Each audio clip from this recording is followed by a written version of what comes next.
নমস্কার, আশা করছি আপনারা সবাই ভালো আছেন। অনেক দিন পর ভিডিও নিয়ে আসছি।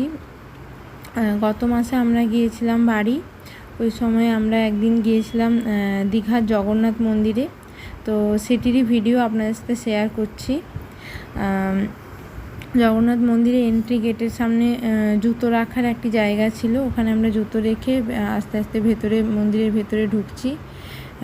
সেই সময় বেশ গরম ছিল, কিন্তু এই মন্দিরের খোলামেলা আবহাওয়াতে বেশ এতটা গরম লাগছিল না, এবং মন্দিরে খুব বেশি ভিড়ও ছিল না ফাঁকার মধ্যে, যদিও আমরা সন্ধেবেলা গিয়েছিলাম।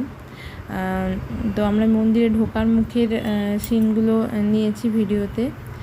আচ্ছা, প্রথমে মন্দিরের ঢোকার সময় দেখছেন একটি গেট আছে এবং তার সামনে একটি পুজো দেওয়ার জায়গা আছে। তারপর আস্তে আস্তে করে আমরা ঢুকছি ভেতরের দিকে।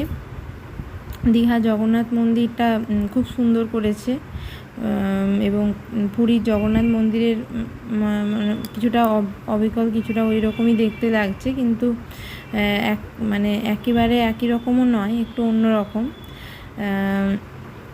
তো খুবই ভালো। সেই পুরীর মন্দিরের আদলে একটি মন্দির আমাদের এখানেও তৈরি হলো ফাইনালি। এটা খুবই ভালো একটি তো আমরা মন্দিরের ভিতরে আস্তে আস্তে করে একটি গেট পেরিয়ে আরেকটি গেটের মধ্যে ঢুকলাম। তো এখানে খুব সুন্দর সুন্দর বিল্ডিংগুলি আছে মন্দিরের মতো চূড়া করা, এবং মন্দিরটি অনেক বড়। তো ওই জন্য ভিডিওটিও অনেক বড় হয়েছে। আর মন্দিরের ভেতরে প্রত্যেকটি সাদা রঙের যে বিল্ডিংগুলো, প্রত্যেকটি একই রকম কিছুটা দেখতে লাগছে। এবং তারপর আমরা আস্তে আস্তে করে এগোতে যাচ্ছি। এইটি আরেকটি মন্দিরের মধ্যে ঢুকছি। তো ঢুকে আমরা বেরিয়ে আসলাম।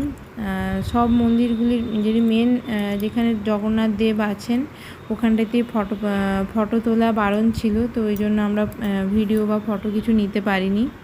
তো এই আশেপাশে এগুলো ছবি তোলার ক্ষেত্রে খুব সুন্দর ছবি তোলা যাবে। এই আমরা মেন বিল্ডিংয়ের গেটের মধ্যে ঢুকলাম, যদিও এখানে ভেতরে ছবি তোলা বারণ ছিল বলে ছবিগুলো নিতে পারিনি। তো তারপর আস্তে আস্তে বেরিয়ে এসে আরও অন্য গেটগুলোর মধ্যে ঢুকছিলাম, অন্য মন্দিরের গেটগুলোর মধ্যে। এরপর আমরা মন্দির থেকে বেরিয়ে আসছি। বেরিয়ে আসার আগে কয়েকটি ছবি নিয়েছিলাম এবং পুরো মন্দিরটা আরেকবার ঘুরে দেখে নিলাম। মন্দিরের আশেপাশের পরিবেশটা খুব মনোরম, এবং সামনে একটি দিঘি টাইপের আছে, সেখানে খুব সুন্দর সুন্দর শালুক ফুল যদিও নেই, শালুক পাতাই আছে। তো আস্তে আস্তে আমরা বেরিয়ে আসছি। তো ভালো একটি ইভিনিং ট্যুর হিসেবে এই মন্দিরে যেতে পারলে খুবই ভালো। এবং আমরা যেই সময় দীঘা গিয়েছিলাম ওই সময়টায় খুব গরম ছিল, যদিও দীঘার মধ্যে এই মন্দিরে আশেপাশে বেশ ভালোই লাগছিল। তবে মন্দিরেতে খালি পায়ে হাঁটতে হচ্ছিলো বলে পায়েতে একটু গরম আঁচটা লাগছিল। এবং এটি লাস্টে দীঘার সমুদ্রটার ছোট্ট একটা ভিডিও ক্লিপ নিয়েছি। তো এই পর্যন্তই। আশা করি আপনারা সবাই ভালো থাকবেন।